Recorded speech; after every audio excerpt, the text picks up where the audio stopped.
Views expressed on this program are those of the host, guest, and callers, and are not necessarily those of this station, its management, or other advertisers. You're listening to Transformation Talk Radio.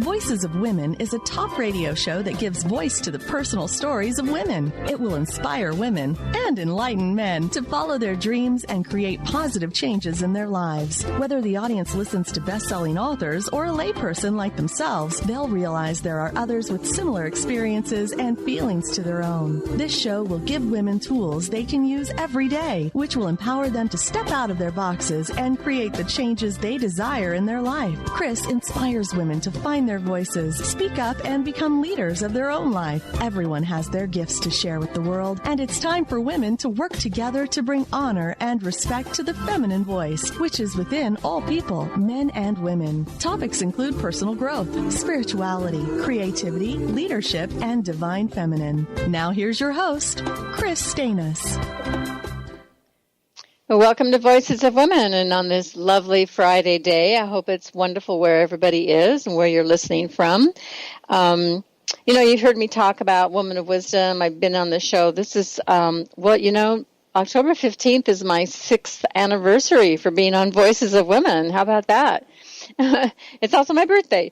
And I always talk about Women of Wisdom. It's a conference that I founded, and we are in our 25th year. We're probably one of the longest-running women's spirituality conferences.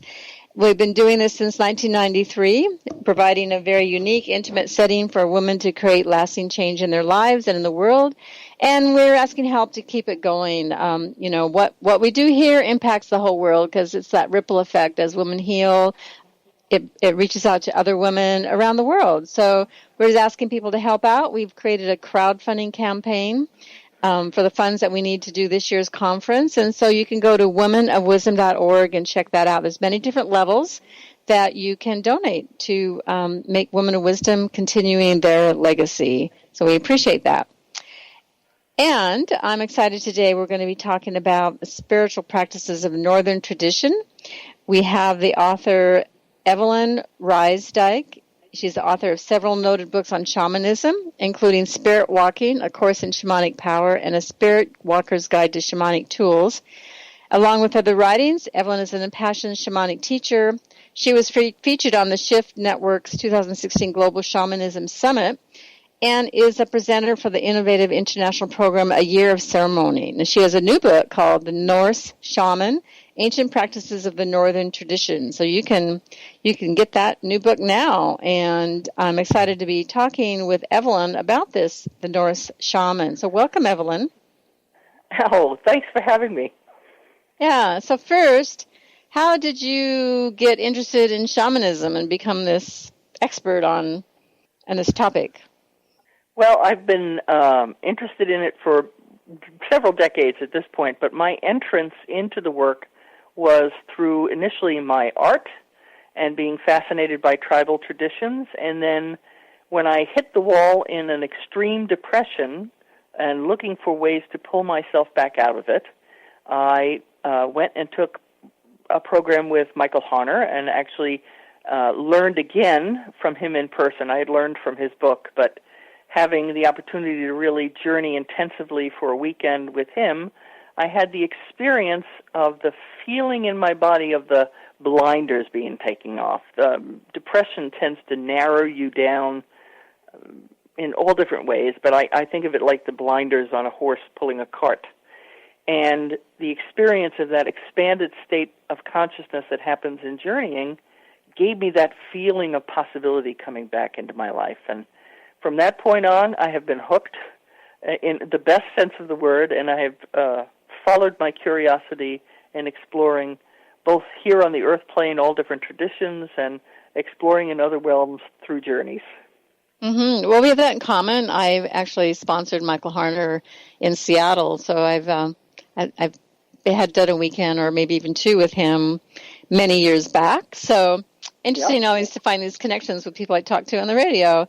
Well, then, so then you wrote what inspired you to write the Norse Shaman? What's special about the Norse Shaman? Well, it happened in an evolutionary way for me. I'm Scandinavian in my ancestry, and the studies of shamanism that I've done, besides core shamanism, I've studied with a lot of different tribal shamans from around the world, and it became very clear to me that shamanism really is the spiritual practice of the hunter-gatherer. And if that's the case, it's really universal. And I thought, well, there must be some remnants left from my own ancestry. And doing research that led me down all different rabbit holes, including climate change in the past and the spread of farming into Europe, I realized that hunting and gathering persisted in the northern part of Europe until between 5,000 and 7,000 years ago. So it's really not that long ago. And in the mythology of the Norse, there are threads of shamanic spirituality woven into that were able to be followed.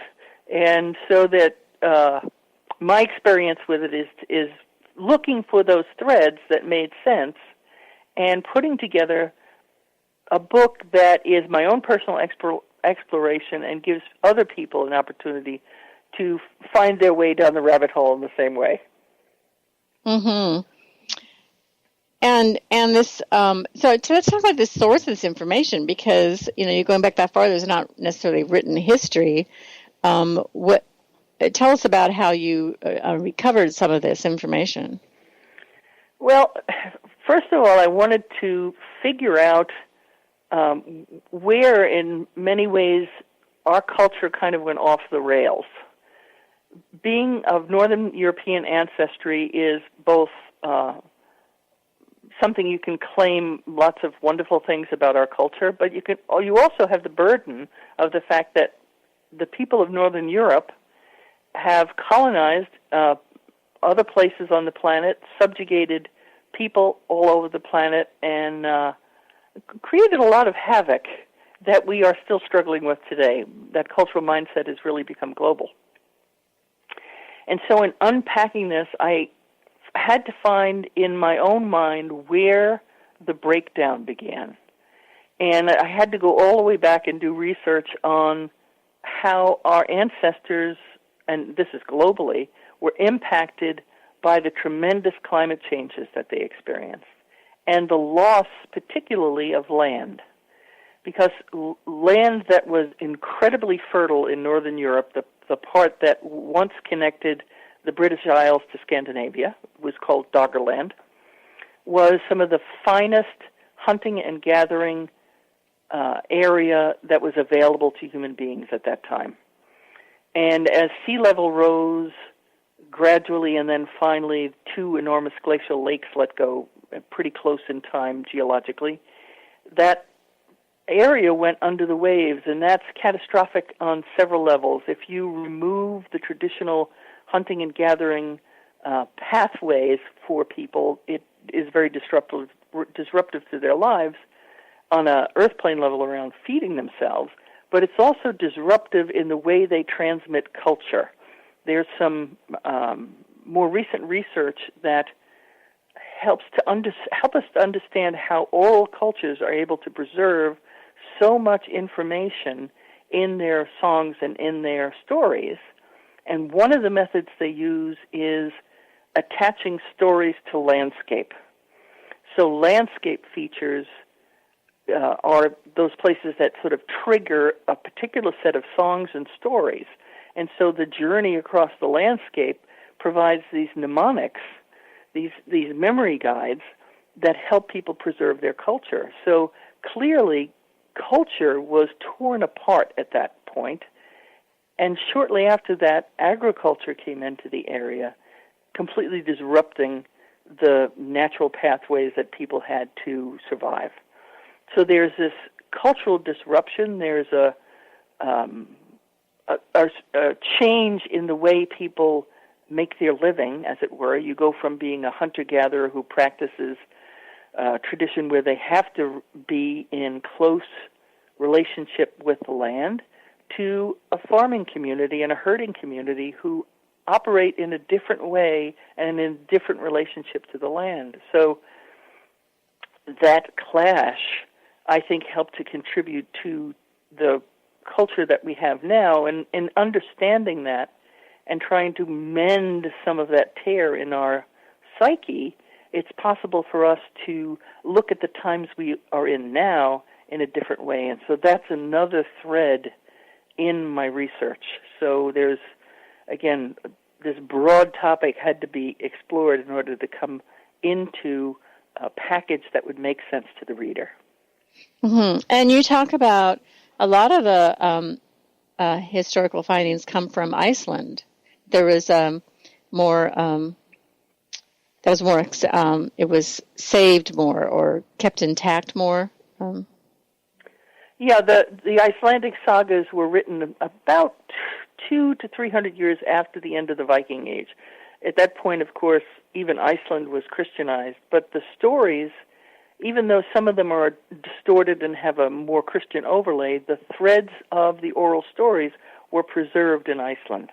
So that's some of the threads that were also happening. Those same things were happening all across Scandinavia and Northern Europe, but they got preserved by the writings that were put down in Iceland. Yeah, it's fascinating, and there's so much history there, and in a beautiful culture. It's and we're going to be talking more about this. I want to when we come back from our commercial break, we'll talk about the role that women played in the shamanic practices, because they were highly revered, and a lot of things that we haven't even thought about before. So we're going to take a break, and we'll come back and talk more with Evelyn Rysdyk.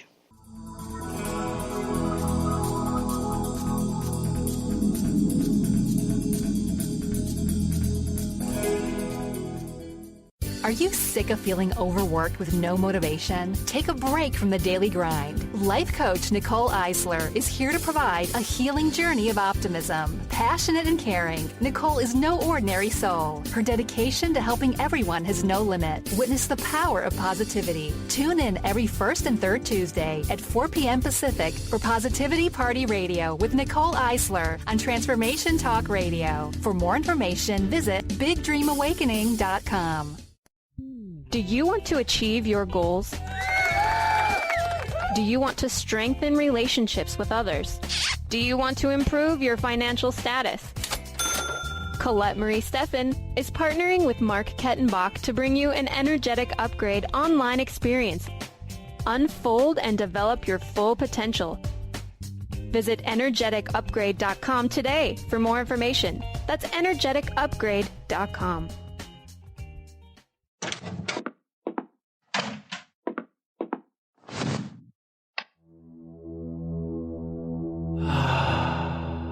Beyond being this amazing neurologist, inventor, author, Dr. Dan Cohen has been called to look at technology and look at personal and spiritual development and merge these together. His technology uses the healing and psychospiritual effects of synchronized sounds, vibrations, electromagnetic fields, and how that interacts with us in our nervous system in what we're calling the Soul Tech chair. The Soul Tech Lounge induces profound levels of relaxation that transition over time into deep meditative states.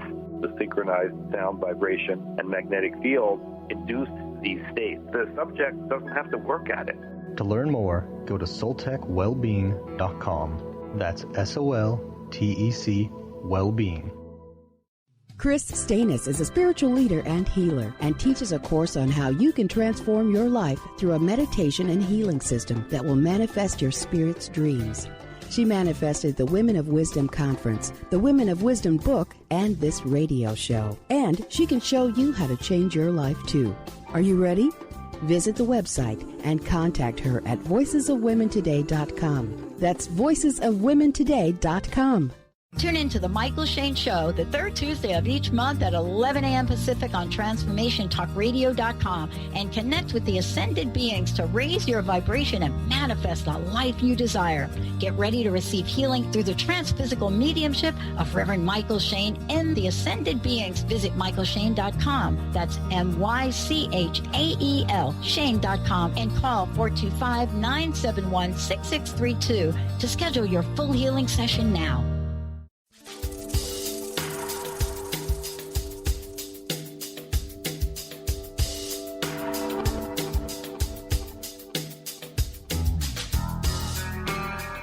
Welcome back to Voices of Women. I'm talking with Evelyn Rysdyk. She's the author of the Norse Shaman.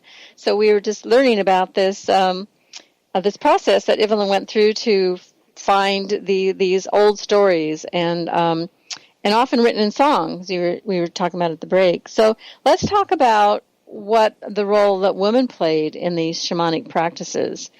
And how you found, I know there's some burial graves and things that you talk about in your book where they discovered women being buried with ritual objects and things, and there's a lot of information there, too. Well, it's interesting. We tend to think about Viking culture being very kind of masculine, hairy-chested guys with long beards beating swords on their shields. But women held a very powerful role in Viking culture. First of all, they are the ones that had the keys to the farmstead. Women owned land, and land was passed down on the female line. And that even has some echoes to the role women held in earlier shamanic cultures. They have unearthed many graves at this point of high-status burials that contained women's bodies, and they had lots of ritual paraphernalia, high-status goods, and they were buried in a way that was clearly different than the average person. And the consistent kind of toolkit they would find included these odd iron staves, and they're staves about 30 inches long or so. They range a little bit.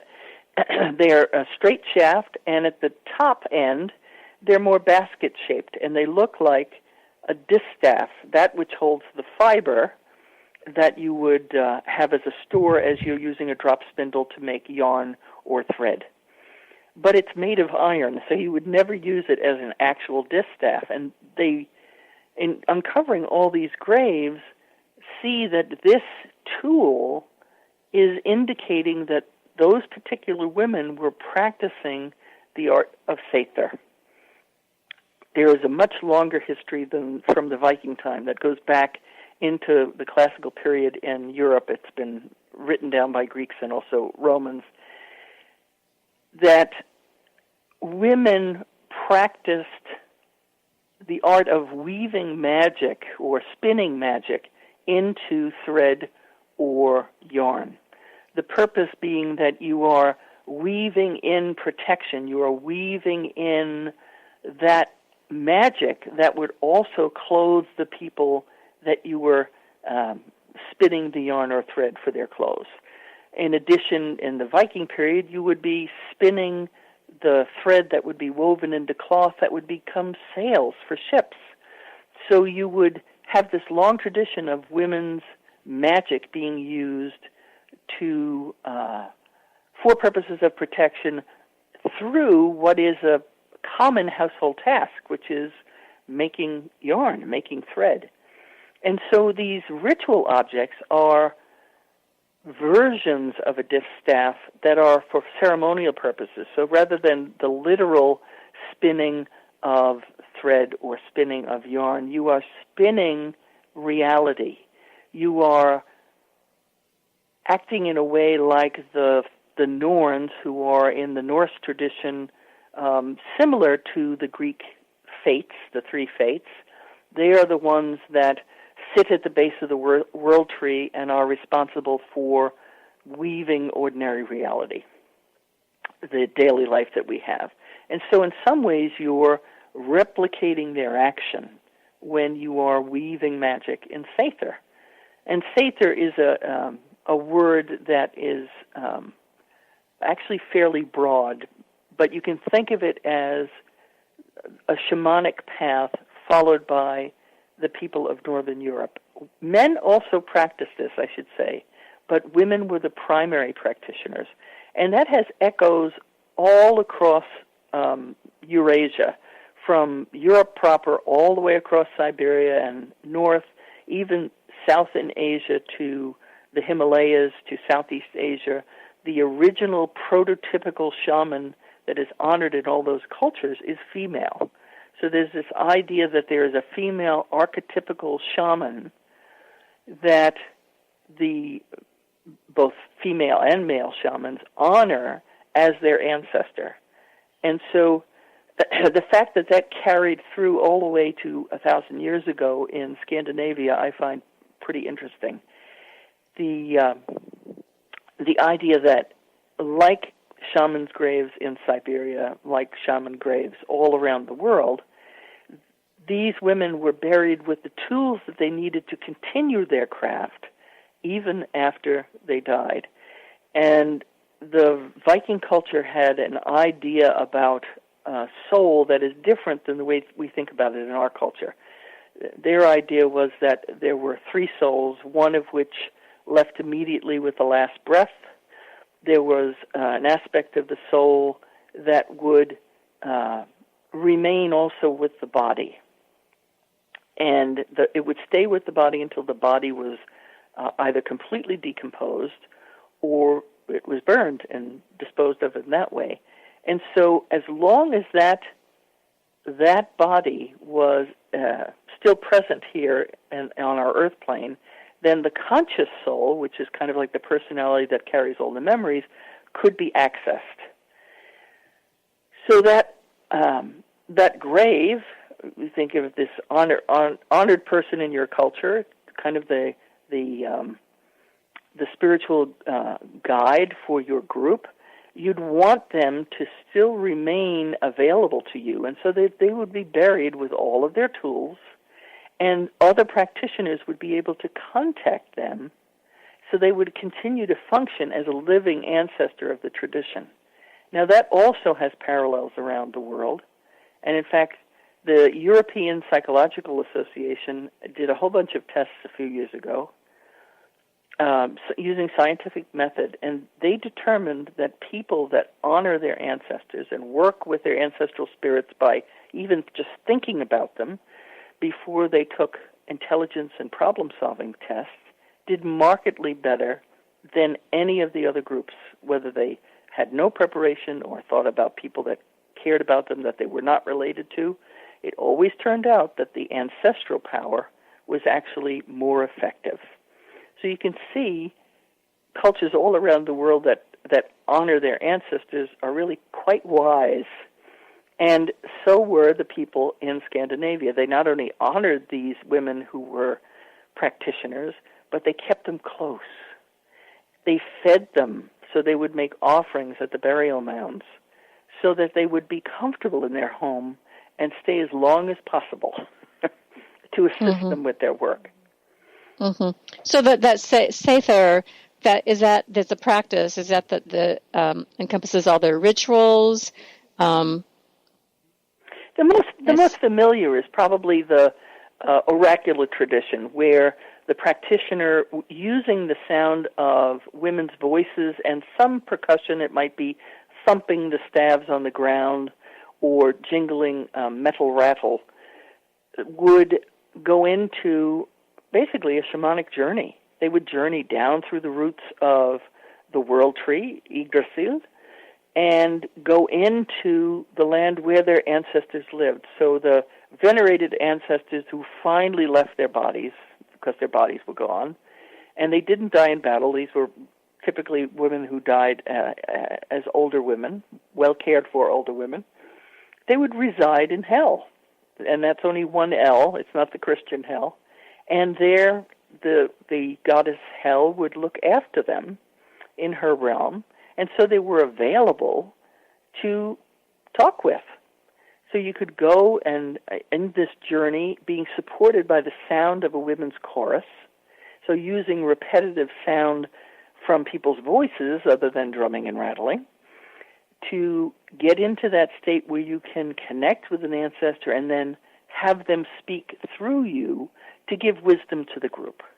And that is probably the most well-written about action of these practitioners, and that was preserved quite well in the Icelandic sagas. But truly, Sather is really about weaving magic. It's about using ritual and the expansion of consciousness to do all the other roles that shamans function in the rest of the world. So getting information for healing, what do we need to make sure that we have enough food? When are the fish coming? When is the fish? Are the fish coming up the river so that we can fish for them? All of these different things that are about survival and thriving, and in Viking culture it would be how do we defeat the enemy? How do we go raid and make sure that we get what we need? These are earth plane tasks that are assisted through metaphysical means, and that's how shamans function all around the world. I've interviewed somebody before, and I can't remember who, but she also talked about that singing as you wove. You sang, healing elements or whatever into the cloth, and so I love that you talked about it too, weaving in protection. And it puts another aspect of what clothing means to us. Like we just go to the store and buy it, and when we do it to beautify ourselves, but.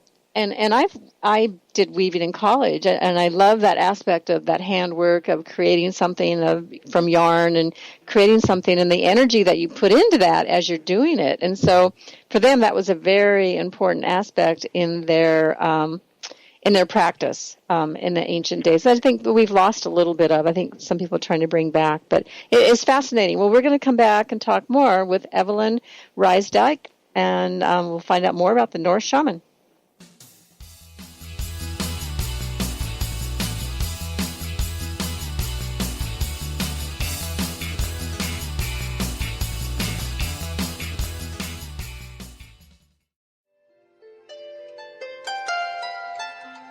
Would you like to experience life-transforming adventures in personal expansion and world service? If you do, tune in to learn about magical innate abilities that you can develop and use to make your dreams come true. Joy Elaine is author of the Joy Chronicles, and she's inviting you and millions of others to join her in working with galactic masters, angels, and the Ashtar Command, as they assist humanity and planet Earth to achieve their ultimate destination of ascension. For more information about this upcoming event and broadcast, visit joyelaine.com. That's joy, ELAINE.com.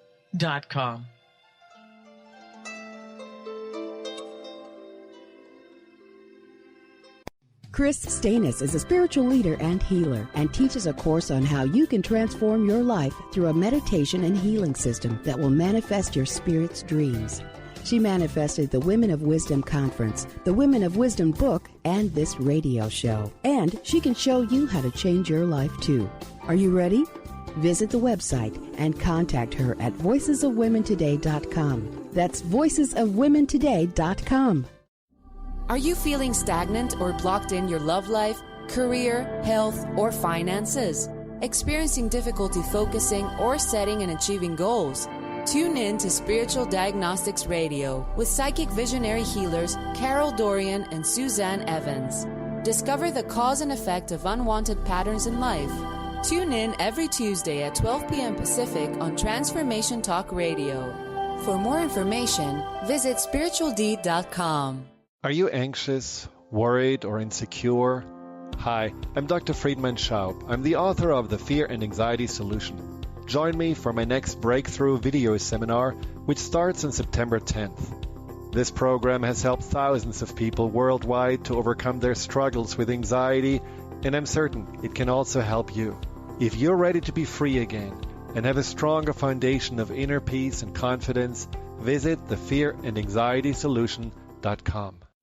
Dr. Bree Gibbs is a fourth-generation high priestess with the knowledge to raise your vibration in conscious creation.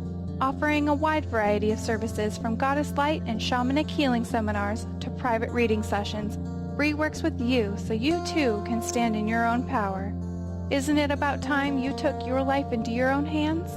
For more information about Bree's services and products, visit silvergaia.net. That's silver, Gaia.net.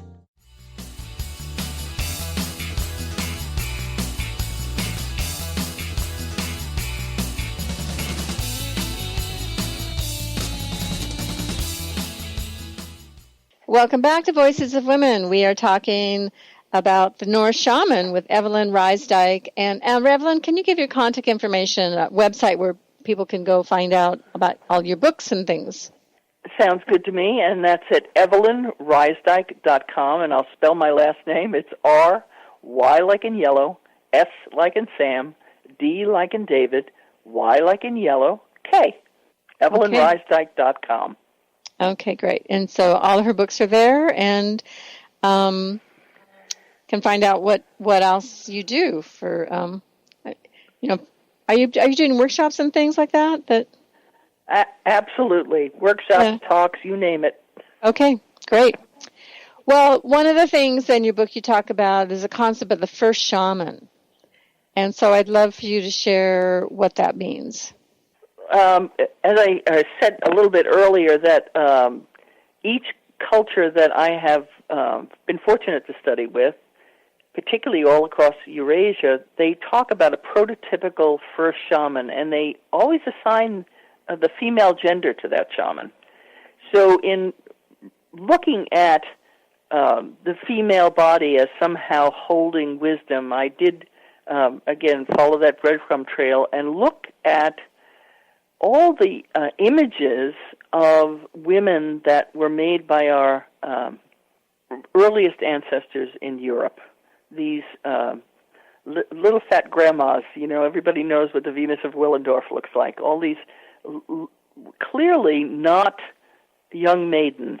These are women who have bodies that have lived long, they've had multiple pregnancies, and for some reason, our ancestors continued to make these objects for 38,000 years, continuously.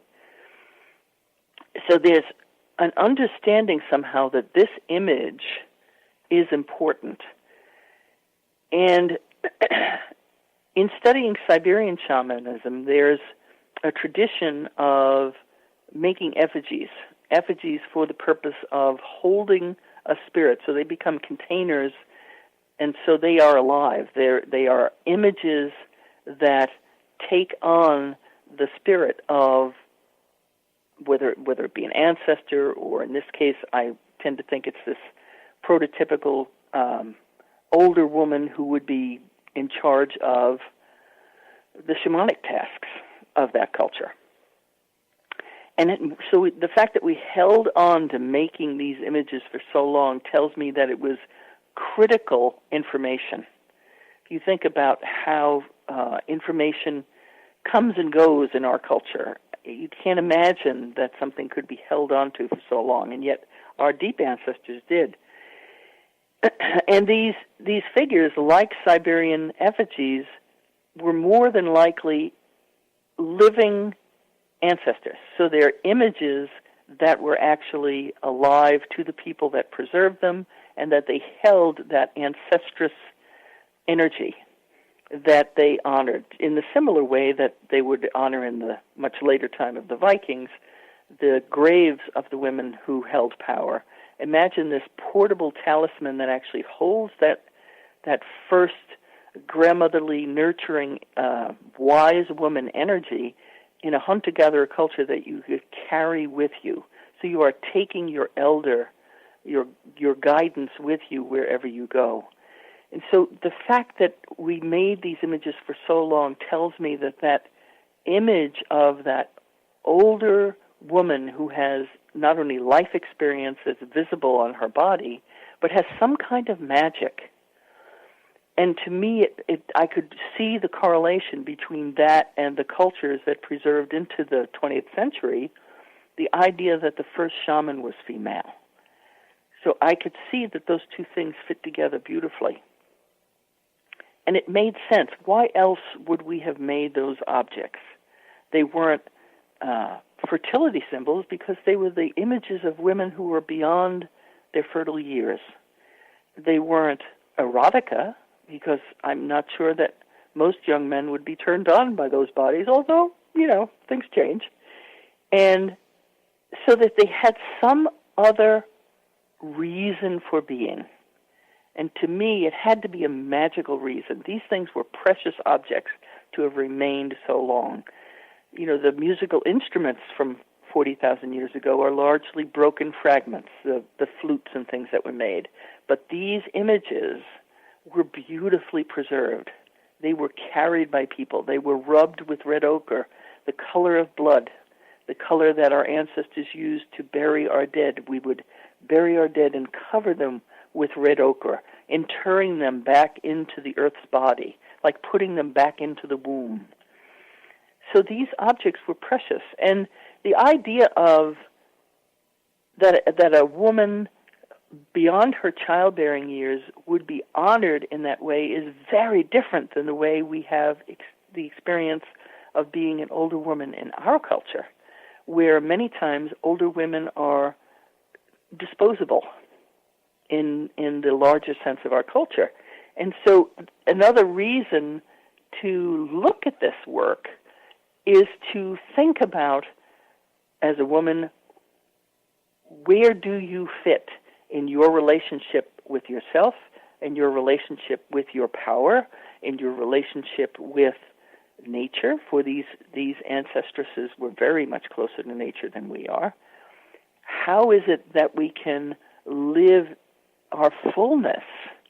How can we step into that power that has been part of our ancestry for many, many millennia? How do we step back into that in a way that makes sense to us in our world? So is it stepping into shamanic spirituality? Is it stepping into a different relationship with our bodies? Is it stepping into a deeper relationship with nature? All of those questions, I think, are up for us now. And I think programs like yours and others that we're beginning this exploration in a way that is more widespread than it was 30, 40 years ago. And I think it's become more urgent. Because if that archetype guided us through the tremendous changes that our deep ancestors lived through, the glacial ice would advance and retreat several times. And these people's entire landscapes would change. They'd go from tundra to forest in a person's lifetime, and often back again to tundra in a person's lifetime. So these were tremendous changes. Would mean food sources would change. The course of rivers would change. It becomes cold, and then it's not cold. Rivers become smaller and frozen, and then they're free again. So we are facing this same kind of pressure now. Unfortunately, it's of our own creation this time. And it's like that ancestral first shaman woman is calling to all of us to remember those threads. They held us in very good stead in very hard times in the ancient world. It's still present with us. We can reach for that inside of ourselves, in connection to nature, in connection with shamanic spirituality, in connection with women encouraging one another. And maybe that is the thread that we need to pick up and hold more strongly in our culture now, to bring, mend that broken thread. Yeah. Going back well, to I want spinning. Yeah, and I want to say, because a lot of your book, you have a lot of rituals lined out in your book, and so I'm thinking what you're telling people is to get, practice these rituals, engage yourself, and I know you have a step-by-step process, and maybe you could share a little bit about how people can engage in a ritual practice that would bring this about of connecting with them, the ancient shamans? Or Well, what I can offer is, if you don't already know how to do the shamanic journey, the best place to start is right where our ancestors began, which is sitting in front of a fire. It can be in your fireplace, it can be a campfire, whatever it might be that you can do safely in your home, maybe out on your deck in a little fire pit or a chimenea. And to be still, make time and space to be still in front of that fire. Be thoughtful when you build it. So you may want to sprinkle some cornmeal or something on the base of that hearth before you build that fire. And you're building this fire to be still and allow your ancestors to speak with you. And they will speak through images. They may trigger memories. You may have sensations. You may have feelings. But what you would do is, once you've got the fire going, get yourself comfortable so that you're looking into the flames. And fire flickers at the same rate as shamanic journey drumming. So the flickering of the fire, your mind will begin to entrain to that rhythm, which will give you the ability to move into that visionary state of being. And once in that kind of dreamy place that you get to when you stare at a fire, invite an ancestor who can be a support to you right now in your life. It may be somebody that you remember, a treasured grandparent, or it may be somebody from very long ago.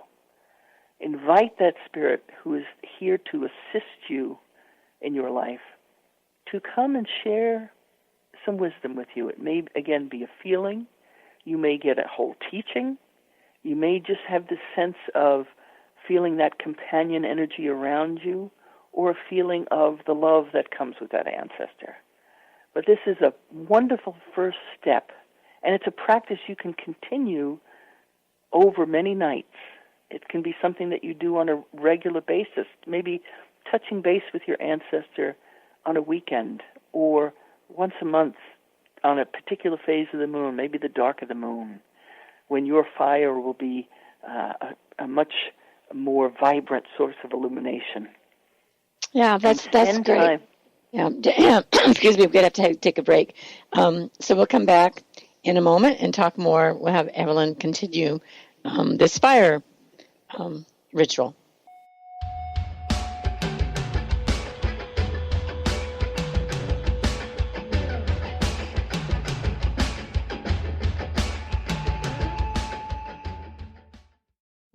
Dr. Bree Gibbs is a fourth-generation high priestess with the knowledge to raise your vibration in conscious creation, offering a wide variety of services from goddess light and shamanic healing seminars to private reading sessions. Bree works with you so you too can stand in your own power. Isn't it about time you took your life into your own hands?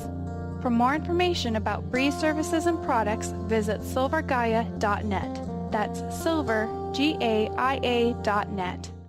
Kris Steinnes is a spiritual leader and healer and teaches a course on how you can transform your life through a meditation and healing system that will manifest your spirit's dreams. She manifested the Women of Wisdom Conference, the Women of Wisdom book, and this radio show. And she can show you how to change your life too. Are you ready? Visit the website and contact her at voicesofwomentoday.com. That's voicesofwomentoday.com. Sky Siegel co-hosts one of today's most popular psychic shows, Angels and Answers, with Artie Hoffman, as she communicates healing messages from the spirit world. These messages can be astounding, enlightening, and life-changing. Born with the God-given talent of inner guidance and the amazing ability to heal, Sky has healed thousands of people. Schedule a reading with Sky now. Call 908-500-1474 and visit skyofangels.com. Tune in to Lucid Planet Radio with Dr. Kelly Neff. This hit show will illuminate your senses and empower you beyond your daily stressors and hardships. Renowned psychologist and author Dr. Kelly will captivate you with far-reaching topics and amazing guests as you wake to the greatest version of yourself. Learn to tap into your intuitions, think critically about our world, heal emotional and psychological wounds, and follow your passions to live your dreams. The Lucid Planet. Welcome home. Visit lucidplanetradio.com for more information. Get into it for 2016. Do you want more prosperity, clarity, energy, and balance in your life? Join Lynn Brown now for one of her amazing workshops, each focusing on a key part of living your best life. For more information and to register for one of these amazing workshops, visit lynnbrownevent.com. That's lynnbrownevent.com. And get into it this 2016 with Lynn Brown.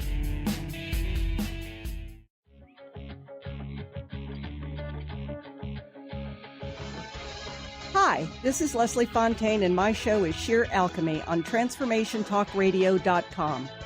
When we're bogged down with our emotions, the hardships that plague us in our relationships, at work, our finances, we literally can't see the higher plane where we could be operating from. Tune in to Leslie Fontaine, Sheer Alchemy on TransformationTalkRadio.com.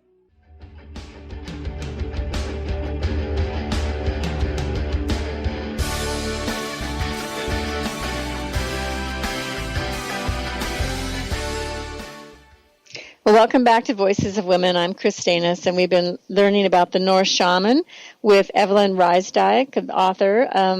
And so she was just sharing sitting by the fire and having that kind of, and fire does have that ritual aspect of that mesmerizing. It kind of, it can put you into that trance.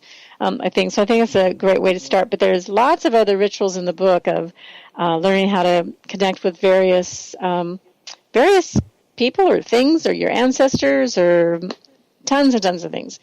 So one of the things, Evelyn, that you devoted a chapter to is a Northern European wilderness quest called Utiseta. I know I have to get my Norwegian accent out there. So let's talk about that, what that is and why it's important for people to perform. Well, Utiseta is the Norse version of a wilderness quest, and it's very different than the Native American quest, because Native American vision quest is a way to access that altered state of consciousness through deprivation, which is one of the other ways that it's possible to enter the shamanic state of consciousness. But in Utiseta, you would be out on the land, and you would use your singing voice, perhaps chanting also galders or sort of poetic kind of chanting, to enter into that same state of being for the purposes of contacting ancestors, but also to interact with the spirits of nature. The spirits of nature were very much alive to our ancestors. If you think, going back to the hunter-gatherers, they had to be an intimate relationship with the world around them, not just with other human beings, but they had to really understand how the natural world worked in order to survive. And there are the visible things in nature, the trees, the plants, the animals, and the birds, but there's also the spiritual aspect of the landscape. And being able to interact with those beings that are not as easily seen with our ordinary eyes was as important to the ancient shaman as interacting with the physical aspects of reality. And so when you enter back into nature, and we are nature-deprived beings in general in our culture. In fact, there's a whole diagnosis for kids that don't play outside. They have nature deficit disorder. We need nature because we are part of nature, even though we have structured our lives in large part to be separate from it. We are nurtured in ways that are profound and very deep. It's nurturing to our body, it's nurturing to our psyche, and we also have the ability to, when altering consciousness outside, to bring in those connections and strengthen them to the natural world. A shaman always borrows power from the place where they are planted on the planet. So a shaman develops relationships with the landscape features, the river, the mountains, the big trees in an area, the great stones that are in an area. And these are forces that you develop a relationship with, and because you are in a good relationship, they allow you to borrow some of their power when you're working. And so in order to practice good relationship, you have to be out with those spirits. And so the formal Utiseta sitting out is what that word means, is an opportunity to do that and engage your whole physical being. Our culture tends to be quite cerebral, and so we even practice our spirituality up in our heads. And when we take our, our physical bodies and engage them in our work, we dance, we sing, we put ourselves back out in nature, it's a very different experience. It informs us on levels that are not just intellectual, but throughout our entire being. Oh, that's so true. And I often talk about how it's important to get out. Even in the cities, there's trees and parks to go walk in if you can't get out in beyond cities, in nature. But to access that. So did they do any ritual around these vision quests, the Utiseta? That's it, Utiseta. It would be, you'd go for a purpose. So your purpose could be to connect. Your purpose could be to go and receive wisdom. So rather than having your entire female chorus to support your stepping into the world of spirit, you would spend time outside. You'd put the cloak around you. You'd put a hood over your head to kind of screen out the ordinary reality aspects that are around you. And then you'd start to do those repetitive chants and repetitive songs that had their roots with the repetitive songs when we were spinning yarn or weaving. Any repetitive task was usually accompanied by some kind of song to make the work light. And those were transformed into spiritual songs. And so you're out there singing until you get into that place where the intangible aspect of the world becomes more tangible to you. You can feel the spirits around you. You can feel the ancestors' presence. And that is an opportunity then to engage with them, to get information, to get guidance, to get healing, to get insight about what's going on in your life. And you might bring an offering out. If you're doing this on a burial mound, you would feed your ancestors. And even if you're out in nature, you'd bring food for nature, because it's always done in reciprocity. And that action of stepping back into being in a reciprocal relationship with nature, a reciprocal relationship with the spirits, is really at the core of shamanic spirituality, and something that I think we desperately need at this time. So true. So what last words do you want to leave our audience? Well, I would say however you tap into that wisdom that lies beyond your ordinary senses, give yourself permission to do that. It is a healing balm to connect to the larger world that's around you. You are never alone. Nature is an ally. The animals and birds are allies. And when we step back into a relationship with them and work with them instead of against them, our lives can change for the better. Yep, and that's what we're looking for. So thank you so much, Evelyn, for being on the show today. Thank you, Kris. Yeah. So everybody check out her book, The Norse Shaman, Ancient Practices of the Northern Tradition. Like I said, there's tons of rituals in here. There's also a ritual how you can create a staff and empower it with to make it a powerful tool for yourself, and many, many other things. So check out our website, www.evelynrysdyk, RYSDYK.com. Well, I'm Kris Steinnes, the founder of Woman of Wisdom, and again, just a reminder to check out our 25th anniversary conference. It'll be up on our website. The details, all the events will be up by the end of October or before. And right now, you can check out the crowdfunding campaign. We have some gifts and various things that are available when you donate to the conference, and any level is totally welcome. So check everything out at womanofwisdom.org. And please check out my book, Woman of Wisdom, Empowering the Dreams and Spirit of Women. It will be next week. As soon as I get it launched, it's all ready to go in Kindle and iBook form. That'll be up for sale next week. Just got to get it up online. And it's an inspiration of the divine feminine, of many, many voices of women who have participated in the conference, art, poetry, and stories. And so it's a lovely book, a compilation of many, many voices. So thank you for listening today, and I will be back next week. And in a couple couple of weeks, I'll be starting to interview the Woman of Wisdom presenters, who are fabulous women who are coming to Seattle to be at our conference. So have a great weekend, everybody.